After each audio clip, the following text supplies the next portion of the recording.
Hello friends, this is Pankaj and welcome back to my channel.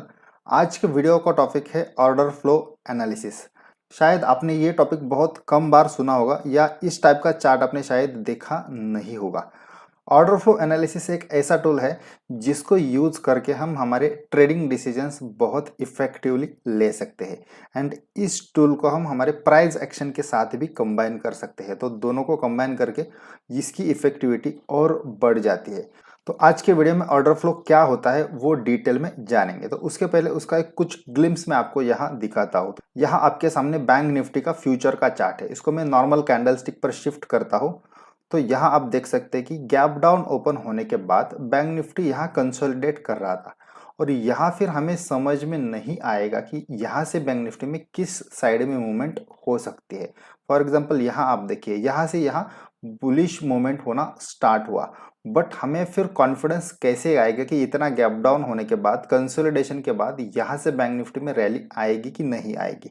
तो वो confidence दोस्तों हमें मिलता है ऑर्डर फ्लो के चार्ट पे। ये फुटप्रिंट इन यहाँ जो ऑर्डर फ्लो का डेटा यहाँ दिख रहा है, यहाँ से हमें पता चलता है कि इस पॉइंट पर हम बैंक निफ्टी को बाय कर सकते हैं और यहाँ से रैली हो सकती है। और एग्जैक्टली बैंक निफ्टी ने यहाँ से आगे 200 पॉइंट्स की रैली यहाँ दिखाई। सो ऑर्डर फ्लो एनालिसिस से हमें पता चलता है कि बायर्स कंट्रोल में है या सेलर्स कंट्रोल में है और उसके बेसिस पे फिर हम ट्रेड में एंट्री ले सकते हैं। इसके अलावा भी ऑर्डर फ्लो के बहुत सारे बेनिफिट्स है, जैसे कि रैली डेज कैसे कैच करने हैं, रिवर्सल ट्रेड कैसे कैच करना है, स्कैल्पिंग कैसे करना है, कहाँ एंट्री करनी चाहिए, कहाँ एग्जिट करनी चाहिए। बेसिकली ऑर्डर फ्लो से हमें ये पता चलता है कि हर मिनट अब मार्केट में बायर्स कंट्रोल में है या सेलर्स कंट्रोल में है। तो ये टॉपिक अगर आपको डिटेल में सीखना है तो इस पर हमने एक वीडियो कोर्स लॉन्च किया है जिसकी फी बहुत मिनिमल है और लिंक डिस्क्रिप्शन बॉक्स में है। ये वीडियो पूरा देखने के बाद आप वो चेक कर सकते हैं। बट फिलहाल आगे इस वीडियो में हम ऑर्डर फ्लो का जो कॉन्सेप्ट है, कोर कॉन्सेप्ट है, वो समझेंगे ताकि आपको क्लैरिटी आएगी कि ये टूल एग्जैक्टली कैसे काम करता है। अब हम जानते हैं कि ऑर्डर फ्लो होता क्या है। ऑर्डर फ्लो का जो टिपिकल चार्ट है वो कुछ इस तरीके से दिखता है। अब ये देखने के बाद शायद आपको कुछ कॉम्प्लिकेटेड लगेगा, मतलब आपको लगेगा कि ये कुछ कॉम्प्लिकेटेड मेथड है, क्या हम इसे कर पाएंगे। बट डोंट वरी, आप इसे बिल्कुल कर पाएंगे। इस मेथड के हर एक कॉन्सेप्ट को हम आसानी से समझेंगे। जो भी एक एक टर्म इस चार्ट पे आपको दिख रही है वो हर एक टर्म को, हर एक सेगमेंट को हम अच्छे से समझेंगे ताकि ये मेथड आप बहुत ही इजीली यूज कर पाए। क्योंकि ऑर्डर फ्लो बहुत ही पावरफुल टूल है जिसको यूज करके हम हमारे ट्रेडिंग डिसीजंस ले सकते हैं। अब आपको लगेगा कि ये बनता कैसे है, ये ऑर्डर फ्लो का चार्ट एग्जैक्टली बनता कैसे है। तो उसका मेन जो इनपुट होता है वो होता है वॉल्यूम। बट जो वॉल्यूम हम रेगुलरली यूज करते हैं उस तरीके से इसमें वॉल्यूम नहीं लिया जाता। इस मेथड में हर एक लेवल पे एंड हर एक टाइम फ्रेम पे वॉल्यूम कैप्चर किया जाता है और इसके अलावा ये वॉल्यूम किस तरीके के मार्केट पार्टिसिपेंट ने बनाया है वो भी इसमें कंसिडर किया जाता है एंड फिर उसको इस तरीके से रिप्रेजेंट किया जाता है ताकि उसको इंटरप्रेट करके हम हमारे ट्रेडिंग डिसीजंस ले पाए। तो अब ऑर्डर फ्लो के कॉन्सेप्ट को समझते हैं, बट इसको समझने से पहले हमें ऑर्डर एग्जीक्यूशन का कॉन्सेप्ट सबसे पहले जानना होगा। फिर उसके बाद हमें समझेगा कि ये चार्ट बनता कैसे है। तो सबसे पहले ऑर्डर एग्जीक्यूशन के कॉन्सेप्ट को हम समझते हैं। हमें पता है कि मार्केट में दो तरीके के पार्टिसिपेंट होते हैं, एक होता है बायर एंड दूसरा होता है seller. But buyer and seller में भी दो कैटेगरीज होती है जो हमने आज तक एक्सप्लोर नहीं की थी। वो होते हैं aggressive buyer and passive buyer. मतलब डेली जो हम मार्केट डेप्थ देखते हैं जिसमें हम देखते हैं कि कौन से लेवल पर कितने ऑर्डर्स लगे हुए हैं, कितनी क्वांटिटी के ऑर्डर्स लगे हुए हैं। ये जो बायर एंड सेलर होते हैं ये लिमिट ऑर्डर्स होते हैं जो मार्केट में अभी ओपन है, मतलब जो एग्जीक्यूट होने बाकी है। हम हमेशा ये डेटा ट्रेडिंग करते समय देखते हैं, बट इन्हें कहा जाता है passive buyer and passive seller. जो लेफ्ट साइड में डेटा है जो हम बिड साइड बोलते हैं ये होते हैं बायर, मतलब इन्हें हमें पैसिव बायर कहना होगा। और जो राइट साइड में डेटा दिख रहा है ये होते हैं सेलर, इन्हें हम कहते हैं पैसिव सेलर। तो ये होता है पैसिव बायर, पैसिव सेलर।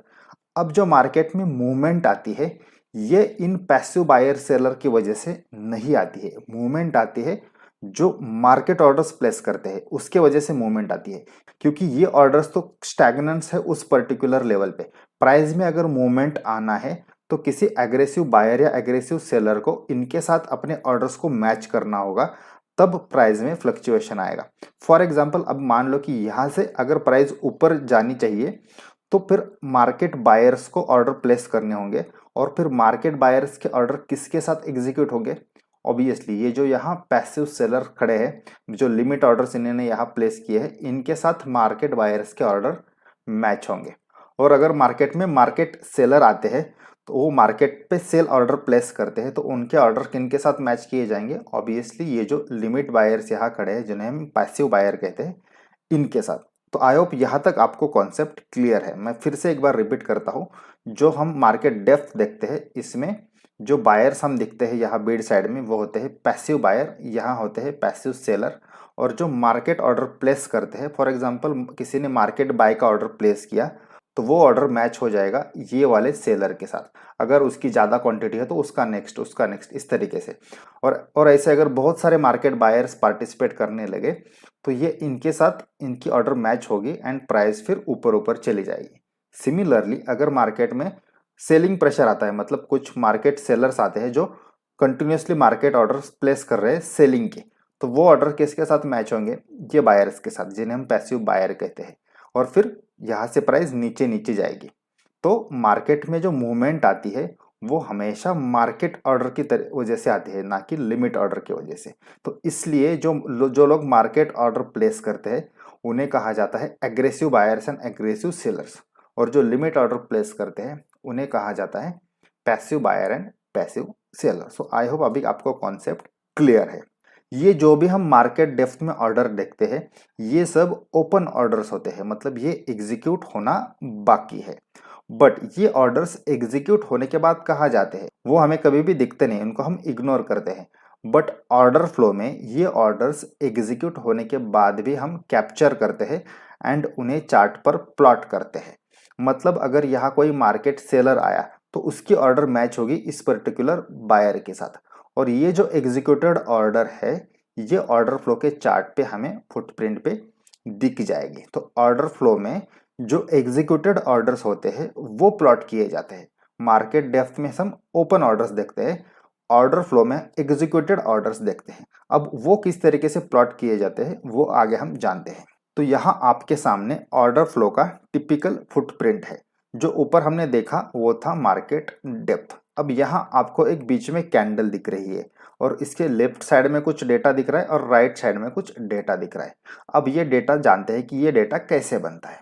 जैसे हमने देखा कि मार्केट डेप्थ में लेफ्ट साइड में बायर्स होते हैं, राइट साइड में सेलर्स होते हैं। बट अगर बायर की ऑर्डर मैच होनी है तो वो किसके साथ होगी? जो पैसिव बायर्स है वो होगी एग्रेसिव सेलर के साथ। और जो यहाँ राइट साइड में वहाँ हमें पैसिव सेलर्स दिख रहे थे जिन्होंने लिमिट ऑर्डर डाली थी, उनके ऑर्डर किसके साथ मैच होगी? ऑब्वियसली एग्रेसिव बायर के साथ। आई होप ये कॉन्सेप्ट आपको क्लियर है। मैं फिर से रिपीट करता हूँ, मार्केट डेप्थ में लेफ्ट साइड में पैसिव बायर होते हैं जिनकी लिमिट ऑर्डर होती है, उनकी ऑर्डर मैच होगी एग्रेसिव सेलर के साथ, और वो ऑर्डर एग्जीक्यूट होने के बाद हमें ऑर्डर फ्लो के फुटप्रिंट पे यहाँ लेफ्ट साइड में दिखेगी। और सिमिलरली जो मार्केट डेप्थ में पैसिव सेलर होते हैं जो लिमिट ऑर्डर डालते हैं, उनकी ऑर्डर मैच होगी एग्रेसिव बायर के साथ, और ये ऑर्डर्स एग्जीक्यूट होने के बाद यहाँ हमें राइट साइड में दिखेगी ऑर्डर फ्लो के चार्ट में। और ये जो डेटा यहाँ दिख रहा है वो उस पर्टिकुलर लेवल पर आया हुआ वॉल्यूम है। जैसे मैंने शुरुआत में बोला था कि इसमें वॉल्यूम का इनपुट लिया जाता है हर एक लेवल पे एंड हर एक टाइम फ्रेम पे। इस कैंडल की जो भी टाइम फ्रेम है उसके हिसाब से ये डेटा प्लॉट होगा। अगर हम टाइम फ्रेम को रिड्यूस करते हैं तो छोटे छोटे कैंडल्स बनेंगे और उस पर्टिकुलर कैंडल का डेटा उसके बाजू में प्लॉट होगा। आई होप यहाँ तक आपको क्लियर है। तो ऑर्डर फ्लो में हमें दिखते हैं एग्जीक्यूटेड ऑर्डर्स। तो जब भी हम इस तरीके का कैंडल देखेंगे एंड उसके बाजू में फुटप्रिंट देखेंगे तो हम इससे क्या इंटरप्रेट करेंगे? जो लेफ्ट साइड में डेटा दिख रहा है ये एग्जीक्यूटेड ऑर्डर्स है between passive buyer and aggressive seller, और जो राइट साइड में डेटा दिख रहा है वो एग्जीक्यूटेड ऑर्डर्स है between passive seller and aggressive buyers. I hope यहाँ तक आपको कॉन्सेप्ट क्लियर है। और यही फुटप्रिंट जब हम हर एक कैंडल पर प्लॉट करते हैं तो वो कुछ इस तरीके से दिखता है। तो यहाँ हर एक कैंडल के लेफ्ट में एंड राइट में हमें डेटा दिख रहा है फुटप्रिंट पे। ये सब एग्जीक्यूटेड ऑर्डर्स है उस पर्टिकुलर लेवल पे एंड उस पर्टिकुलर टाइम फ्रेम में।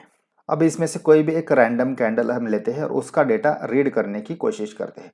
तो यहाँ आपको एक ग्रीन कैंडल दिख रही है, तो इसमें आप देख सकते हैं कि यहाँ लेफ्ट साइड में 9.5 के का वॉल्यूम आया है और जो रेड लेफ्ट साइड में प्लॉट किया है उसे रेड मार्क किया है। रेड मार्क इसलिए किया है क्योंकि ये वॉल्यूम बना है passive buyer and aggressive sellers की वजह से।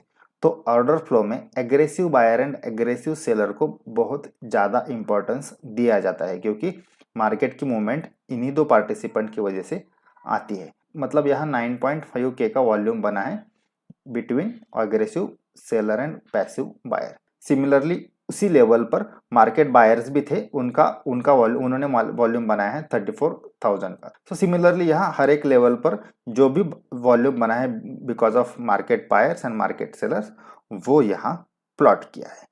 सो इस तरीके से ऑर्डर फ्लो का टिपिकल चार्ट बनता है। अब जानते हैं व्हाट इज HVN, मतलब हाई वॉल्यूम नोड। सो ये एक लेवल होती है जिस पर्टिकुलर लेवल पे सबसे ज़्यादा वॉल्यूम ट्रेड किया जाता है। अब ये बाई साइड का वॉल्यूम एंड सेल साइड का वॉल्यूम अलग अलग तरीके से प्लॉट किया जाता है। तो यहाँ आपके सामने एक टिपिकल फुटप्रिंट है।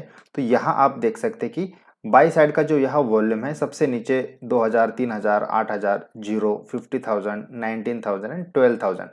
तो इसमें से सबसे मैक्सिमम वॉल्यूम कौन सी लेवल पर है, तो ऑब्वियसली यहाँ क्लियरली दिख रहा है 50,000। तो ये हो गया बाई साइड का हाई वॉल्यूम नोड। इस पर्टिकुलर लेवल पे हाईएस्ट एग्रेसिव बाइंग हुआ है। सिमिलरली लेफ्ट साइड में हम जब देखेंगे तो यहाँ अलग अलग वॉल्यूम्स के फिगर है। तो यहाँ सबसे ज़्यादा वॉल्यूम कौन सी लेवल पर है, यहाँ 3.1 के।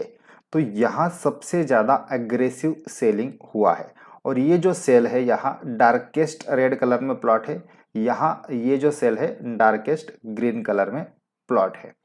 ये लेवल्स का बहुत इंपॉर्टेंस है क्योंकि यहाँ सेलर्स सबसे ज़्यादा एग्रेसिव थे एंड यहाँ बायर्स सबसे ज़्यादा एग्रेसिव थे। सो आगे जब हम ट्रेडिंग स्ट्रैटेजीज डिस्कस करेंगे वहाँ इसका बहुत ज़्यादा इंपॉर्टेंस है। तो HVN मतलब हाई वॉल्यूम नोड, ये दोनों साइड में प्लॉट होता है। बाइंग साइड का अलग से प्लॉट होता है, सेलिंग साइड का अलग से प्लॉट होता है। Buying means aggressive buying and selling means aggressive selling. So इसे बोलेंगे हम HVN, हाई वॉल्यूम नोड। अगर हम कंप्लीट चार्ट में देखेंगे तो ये कुछ इस तरीके से दिखता है। तो यहाँ हर एक कैंडल की जो फुटप्रिंट है उसका जो HVN होता है लेफ्ट साइड का एंड राइट साइड का, उसे यहाँ डार्क बॉक्स में प्लॉट किया जाता है ताकि हमें इजीली यहाँ वो स्पॉट हो जाए। यहाँ आप देख सकते हैं कि 68,000 यहाँ सबसे हाईएस्ट वॉल्यूम था, यहाँ 26,000 सबसे हाईएस्ट वॉल्यूम था इस पर्टिकुलर फुटप्रिंट का। तो इसका बहुत ज़्यादा इंपॉर्टेंस है आगे ट्रेडिंग स्ट्रैटेजी में, तो वहाँ डिटेल में इसके बारे में हम डिस्कस करेंगे। अब नेक्स्ट टॉपिक है what is delta. Delta order flow का सबसे इम्पॉर्टेंट पैरामीटर है, इसके बेसिस पे ही हम बहुत सारे कंक्लूजन्स कर सकते हैं। तो डेल्टा को अच्छे से समझिए। तो डेल्टा का जो डेफिनेशन है, delta is the difference between aggressive buy orders and aggressive sell orders in specific time frame. यहाँ हम एग्जांपल के साथ भी देखेंगे। तो जैसे हमने यहाँ डिस्कस किया, डेल्टा का मतलब क्या है कि aggressive buy orders minus aggressive sell orders. But ये पर्टिकुलर टाइम फ्रेम के लिए हमें एनालाइज करना होगा। मान लो कि हमारे चार्ट का टाइम फ्रेम है 5 मिनट, तो यहाँ हम aggressive buy orders of that 5 minute time frame and aggressive sell orders of that 5 minute time frame. अगर हम टाइम फ्रेम को चेंज करेंगे तो ऑब्वियसली एग्रेसिव बाय ऑर्डर्स की quantity and aggressive sell orders की क्वांटिटी चेंज हो जाएगी। तो डेल्टा हमेशा टाइम फ्रेम के हिसाब से होता है। जैसे टाइम फ्रेम चेंज होगी तो उस पर्टिकुलर कैंडल का डेल्टा अलग होगा और इसलिए डेल्टा की वैल्यू उस पर्टिकुलर कैंडल की होती है। मतलब एक कैंडल के लिए एक डेल्टा की वैल्यू होती है। यहाँ हम एक फुटप्रिंट देखते हैं तो यहाँ आपके सामने एक कैंडल का यहाँ स्नैप है। तो जो राइट साइड में आप देख रहे हैं यह है एग्रेसिव बाय ऑर्डर्स, इनका हम टोटल करेंगे। एंड जो लेफ्ट साइड में हमें दिख रहे हैं ये है एग्रेसिव सेल ऑर्डर्स, इनका भी टोटल करेंगे। तो ये एग्रेसिव बाय ऑर्डर्स का total minus aggressive sell orders का टोटल, जो नेट वैल्यू आएगी वो होगी डेल्टा। तो यहाँ इस कैंडल के नीचे यहाँ डेल्टा की वैल्यू प्लॉट की है। तो इस पर्टिकुलर कैंडल में कितनी है डेल्टा की वैल्यू? 89.35 के, मतलब 89,000। तो ऑब्वियसली ये क्या इंडिकेट कर रहा है इस पर्टिकुलर टाइम फ्रेम में, मतलब ये जो कैंडल है इसका जो भी टाइम फ्रेम होगा, फॉर एग्जांपल 5 मिनट होगा, तो वो 5 मिनट में नेट डेल्टा पॉजिटिव है। मतलब एग्रेसिव बाय ऑर्डर्स की क्वांटिटी ज़्यादा थी compare to aggressive sell orders by how much value? 89,000। तो इसलिए इसका नेट डेल्टा हो गया 89.35 के पॉजिटिव। तो इसका इंटरप्रिटेशन कैसे करेंगे? ऑब्वियसली ये पॉजिटिव वैल्यू है, मतलब ये एक बुलिश साइन है, बट आगे हम इसको और भी अलग अलग तरीके से यूज करेंगे। तो डेल्टा का कॉन्सेप्ट आई होप आपको समझ में आया होगा। अब कंप्लीट चार्ट पर देखते हैं कि डेल्टा की वैल्यू किस तरीके से दिखती है। तो यहाँ आपके सामने एक टिपिकल चार्ट है। तो हर एक कैंडल के नीचे यहाँ आप बॉटम में देख सकते हैं उस पर्टिकुलर कैंडल का डेल्टा का वैल्यू यहाँ प्लॉट किया है। तो यहाँ से शुरुआत करते हैं। यहाँ 100 के की वैल्यू है, मतलब क्या कि यहाँ ये जो इस पर्टिकुलर कैंडल के राइट साइड के एग्रेसिव बायर्स है इनका टोटल माइनस ये लेफ्ट साइड के एग्रेसिव सेलर्स का टोटल का नेट डिफरेंस आ रहा है 100 के। अब नेक्स्ट कैंडल का देखते हैं, यहाँ माइनस फिगर है, मतलब क्या है कि इसमें ऑब्वियसली एग्रेसिव सेलर्स की क्वांटिटी ज़्यादा होगी। सिमिलरली यहाँ आगे यहाँ भी देख सकते हैं कि -117। तो यहाँ भी आप देख सकते हैं कि लेफ्ट साइड में यहाँ जो एग्रेसिव सेलर्स है इनका ऑब्वियसली इनकी क्वांटिटी ज़्यादा है नेट टोटल करने के बाद कंपेयर टू यहाँ एग्रेसिव बाय ऑर्डर्स की क्वांटिटी। तो इस तरीके से हर एक कैंडल को डेल्टा की वैल्यू होती है एंड यहाँ बॉटम में ये प्लॉट की जाती है और इसको हम ट्रेडिंग डिसीजन लेने के लिए बहुत ही इफेक्टिवली यूज करते हैं। तो आई होप अभी आपको डेल्टा का कॉन्सेप्ट समझ में आया है। फिर से एक बार क्विकली रिपीट करता हूँ। हर एक कैंडल को डेल्टा होता है जो भी उसकी टाइम फ्रेम है। 1 मिनट की भी कैंडल होती है तो भी उसका डेल्टा का वैल्यू यहाँ नीचे आता है। और उस पर्टिकुलर टाइम फ्रेम में अगर 1 मिनट की टाइम फ्रेम है तो 1 मिनट में एग्रेसिव बायर्स कितने हैं उस पर्टिकुलर कैंडल के लिए एंड एग्रेसिव सेलर्स कितने हैं, दोनों का टोटल किया जाता है एंड उसका डिफरेंस यहाँ नीचे प्लॉट किया जाता है। अगर बायर्स ज़्यादा है तो ऑब्वियसली वैल्यू पॉजिटिव आएगी, अगर सेलर्स ज़्यादा है तो वैल्यू नेगेटिव आएगी। सो इसे हम कहते हैं डेल्टा। आपके मन में शायद एक सवाल आया होगा कि ये चार्ट्स हमें प्लॉट कैसे करने हैं, कौन सा प्लेटफॉर्म हमें यूज करना है। तो इसका अलग से वीडियो मैंने इस कोर्स में दिया है, आप वो देखिए, वहाँ आपको प्लेटफॉर्म भी समझेगा एंड किस तरीके से सेटिंग्स करनी है वो भी समझ में आ जाएगा। अब नेक्स्ट जानते हैं what is max delta and mean delta. Delta तो हमने जान लिया, डेल्टा का मतलब है कि aggressive buy orders minus aggressive sell orders for respective time frame और रिस्पेक्टिव कैंडल। तो यहाँ आपके सामने जो यहाँ फुटप्रिंट है इसका यहाँ आप देख सकते हैं कि नीचे डेल्टा का वैल्यू दिया है। अब इसमें ही और दो पैरामीटर्स होते हैं, max delta and mean delta. Max delta मतलब उस पर्टिकुलर टाइम फ्रेम की या उस पर्टिकुलर कैंडल की जो डेल्टा की हाईएस्ट वैल्यू होती है उसे मैक्स डेल्टा कहते हैं। सिमिलरली सेम कैंडल की या सेम टाइम फ्रेम की डेल्टा की जो लोवेस्ट वैल्यू होती है उसे हम मीन डेल्टा कहते हैं। फॉर एग्जांपल आपके सामने जो यहाँ फुटप्रिंट है उसकी टाइम फ्रेम मान लो कि 5 मिनट है। अब 5 मिनट मतलब क्या, यह जो डेल्टा की वैल्यू हमें दिख रही है वो at the end of that 5 minute है। मतलब शुरुआत में कुछ वैल्यू होगी, शुरुआत तो जीरो से होगी, उसके बाद मान लो कि 5,000, 10,000, 15,000 ऐसी डेल्टा की वैल्यू होगी और यही वैल्यू फिर नीचे भी जाएगी क्योंकि सेलर्स एग्रेसिव हो गए तो ये डेल्टा की वैल्यू निगेटिव साइड में भी जाएगी। तो ये 5 मिनट में डेल्टा की वैल्यू हाईएस्ट कहाँ तक पहुंची थी एंड लोएस्ट कहाँ तक पहुंची थी, ये मतलब हुआ max delta and mean delta. Highest यहाँ डेल्टा की वैल्यू पहुंची थी 90.35 के और लोएस्ट यहाँ पहुंची थी -1.5 के। तो मीन डेल्टा की वैल्यू ऑब्वियसली हमेशा निगेटिव होगी या ज़्यादा से ज़्यादा जीरो होगी। सिमिलरली मैक्स डेल्टा की वैल्यू हमेशा पॉजिटिव होगी या मिनिमम जीरो होगी। तो मैक्स डेल्टा मतलब highest value delta has reach in that particular time frame. उस टाइम फ्रेम में डेल्टा की मैक्सिमम वैल्यू कहाँ तक गई थी वो मैक्स डेल्टा हुआ एंड सिमिलरली उस टाइम फ्रेम में डेल्टा की मिनिमम वैल्यू कितनी गई थी उसका मतलब वो हो गई मीन डेल्टा। अब डेल्टा मतलब max delta minus mean delta ऐसा नहीं होता है। डेल्टा ये फाइनल वैल्यू है, जहां जब कैंडल क्लोज होगी बंद होगी उस समय डेल्टा की जो वैल्यू होगी वो यहाँ आएगी। But max delta minus mean delta मतलब डेल्टा नहीं होता।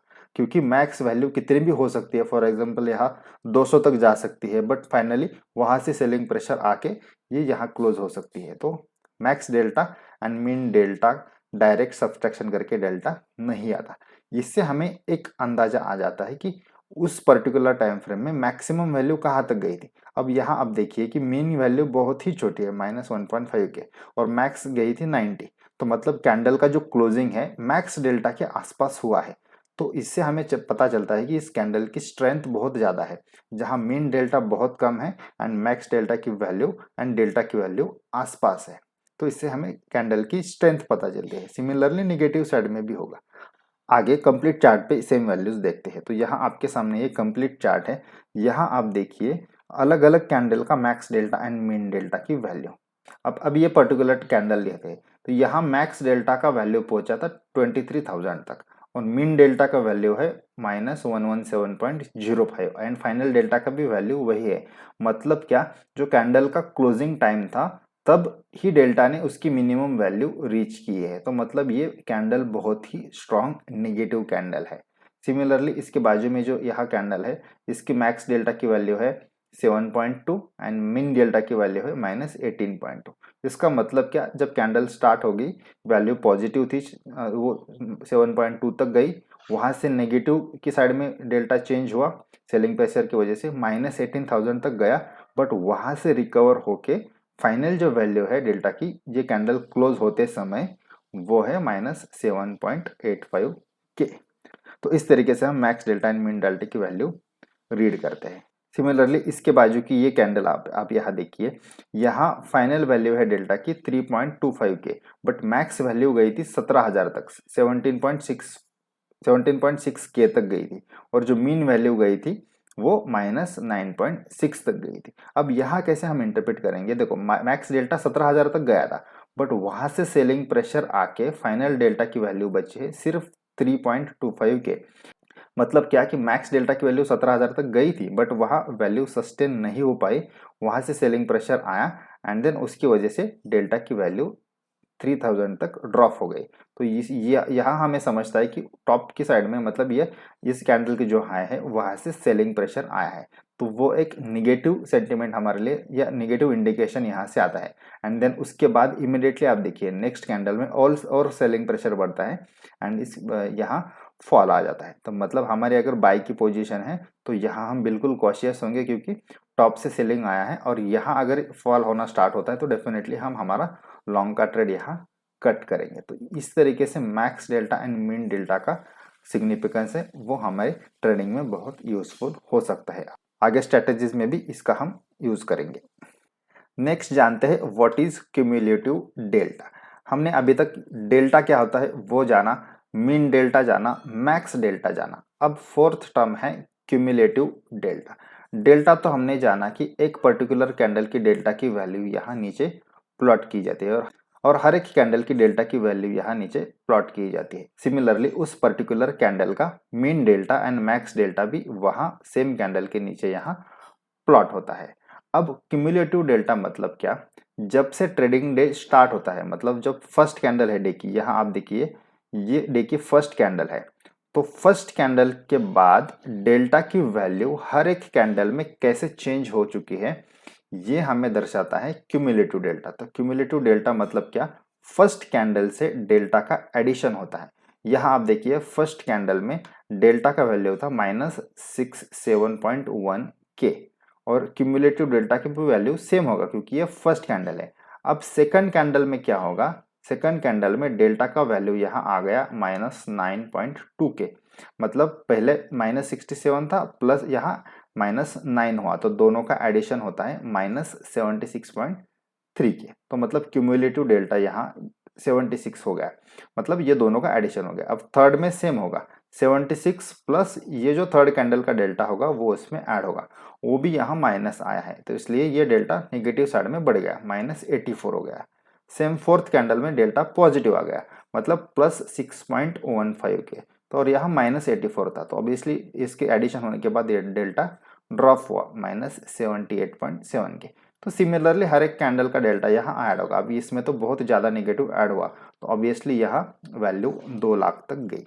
सो क्यूमुलेटिव डेल्टा मतलब क्या होता है कि जब से ट्रेडिंग डे स्टार्ट होता है, हर कैंडल के डेल्टा की वैल्यू की एडिशन करता है एंड हमें क्यूमुलेटिव फिगर आप हमारे सामने प्लॉट करता है। उससे हमें पता चलता है कि ओवरऑल मार्केट में डेल्टा की वैल्यू क्या है, क्योंकि एक एक कैंडल का डेल्टा देख के हम ओवरऑल ट्रेंड का प्रेडिक्शन नहीं कर सकते। जस्ट एक कैंडल की स्ट्रेंथ हमें समझती है, बट ओवरऑल मार्केट की स्ट्रेंथ जाननी है तो हमें क्यूमुलेटिव डेल्टा देखना होता है।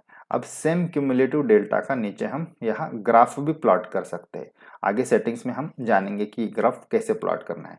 तो ग्राफ से हमें क्विकली अंदाजा आ जाता है कि through out the day delta कैसे चेंज हुआ है। जैसे कि यहाँ आप देख सकते हैं कि यहाँ डेल्टा की वैल्यू यहाँ से स्टार्ट हो गई थी एंड यहाँ से बाद डेल्टा ड्रॉप ड्रॉप ड्रॉप हुआ, मतलब नेगेटिव साइड में डेल्टा बढ़ता गया। तो इस तरीके से हम क्यूमुलेटिव डेल्टा का वैल्यू रीड कर सकते हैं। क्यूमुलेटिव डेल्टा का बहुत बड़ा सिग्निफिकेंस है। आगे ट्रेडिंग स्ट्रैटेजी में हम क्यूमुलेटिव डेल्टा बहुत इफेक्टिवली यूज करने वाले हैं, क्योंकि इसके बेसिस पे हमें ओवरऑल ट्रेंड की स्ट्रेंथ समझती है, ट्रेंड रिवर्सल कब हो सकता है ये भी समझता है। तो आगे ट्रेडिंग स्ट्रैटेजीज में क्यूमुलेटिव डेल्टा हम इफेक्टिवली यूज करेंगे। अब नेक्स्ट जानते हैं what is imbalance in order flow.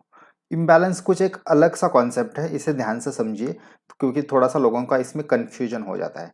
तो इम्बैलेंस एक ऐसी सिचुएशन है जिसमें आइदर बायर्स बहुत ज़्यादा एग्रेसिव हो जाता है सेलर्स के कंपैरिजन में, या सेलर बहुत ज़्यादा एग्रेसिव हो जाते हैं बायर्स के कंपैरिजन में।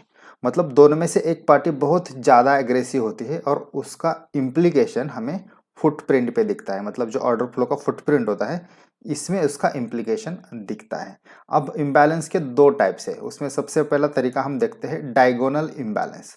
अब यहाँ देखिए, यहाँ एक कैंडल का फुटप्रिंट है, तो यहाँ आप देखिए लेफ्ट साइड के जो वॉल्यूम्स है वो राइट साइड के वॉल्यूम के कंपैरिजन में बहुत ज़्यादा बड़ी फिगर्स में दिख रहे हैं।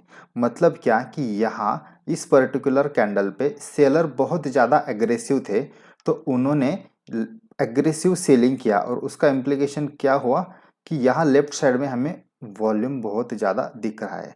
On other hand right side का वॉल्यूम का डेटा बहुत छोटा है इसके कंपैरिजन में, क्योंकि बायर्स उतने एग्रेसिव नहीं थे। तो डायगोनल इम्बैलेंस में हम क्या करते हैं, ये डायगोनली फिगर्स को कंपेयर करते हैं। फॉर एग्जांपल आप ये फिगर देखिए 16K वर्सेस 1.5K।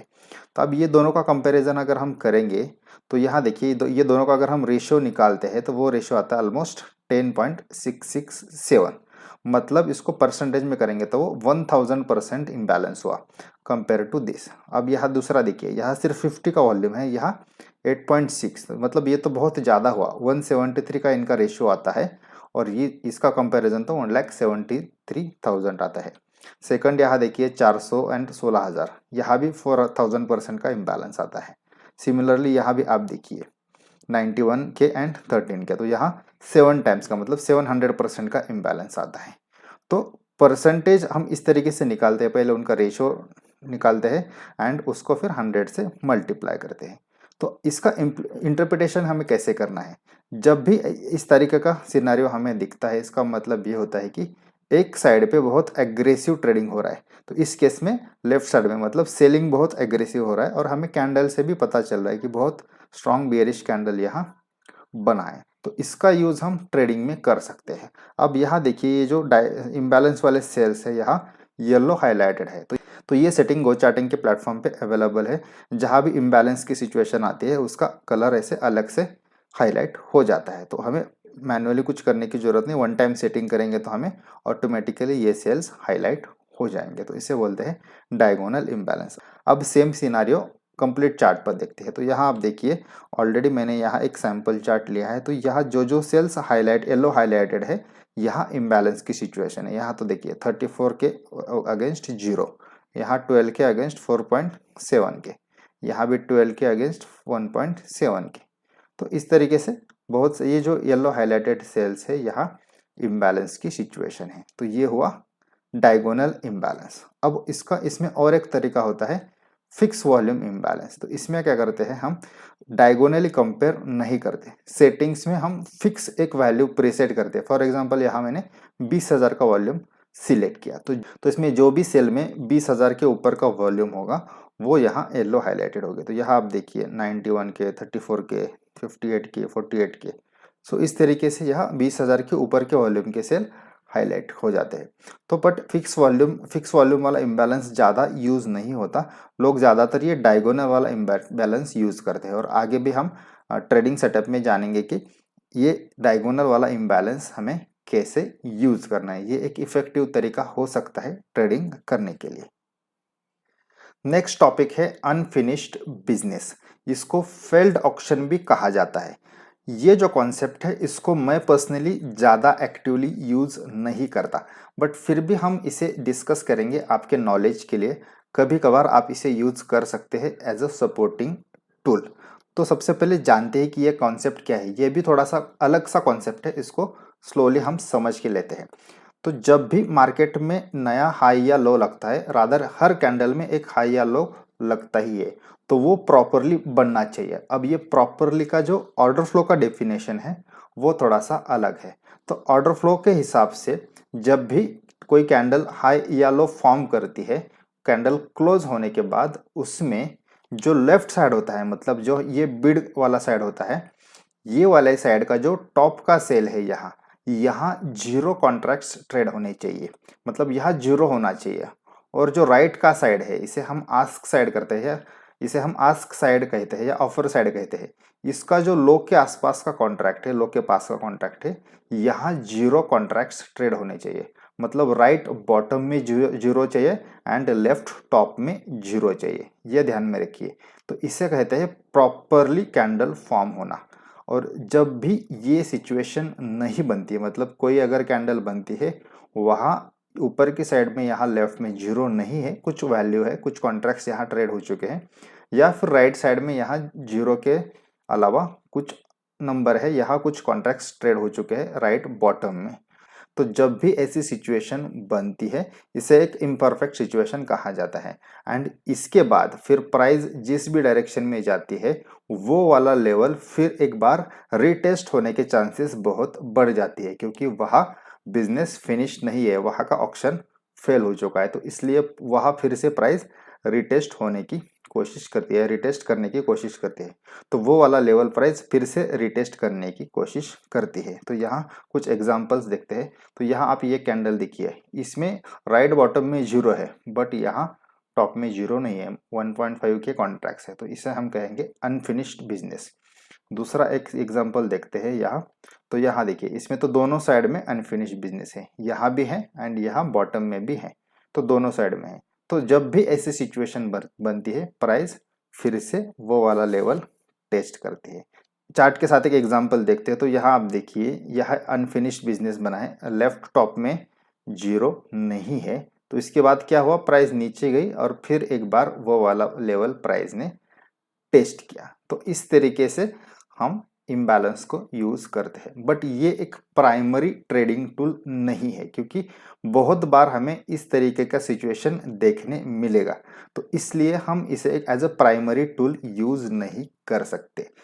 आगे जाके इसका एक ट्रेडिंग सेटअप भी हम डिस्कस करेंगे, बट ये प्राइमरी सेटअप नहीं है। मैं इसे एक्टिवली यूज नहीं करता, बहुत rarely as a supporting tool use करता हूँ, बट आपके नॉलेज के लिए मैंने यहाँ आपको एक्सप्लेन किया। सो आई होप कि आपको ये कॉन्सेप्ट समझ में आया हो। आपको अगर ऑर्डर फ्लो के सभी कॉन्सेप्ट्स एंड इसके ट्रेडिंग सेटअप्स डिटेल में सीखने हैं तो हमारा कोर्स आप ज्वाइन कर सकते हैं। कोर्स की लिंक डिस्क्रिप्शन बॉक्स में है। कोर्स की फी बहुत ही मिनिमल है, आपको डेफिनेटली अफोर्डेबल होगी। तो अगर आप इंटरेस्टेड है तो डिस्क्रिप्शन बॉक्स में जो लिंक है उस पर क्लिक करके ये कोर्स आप ज्वाइन कर सकते हैं। Thank you.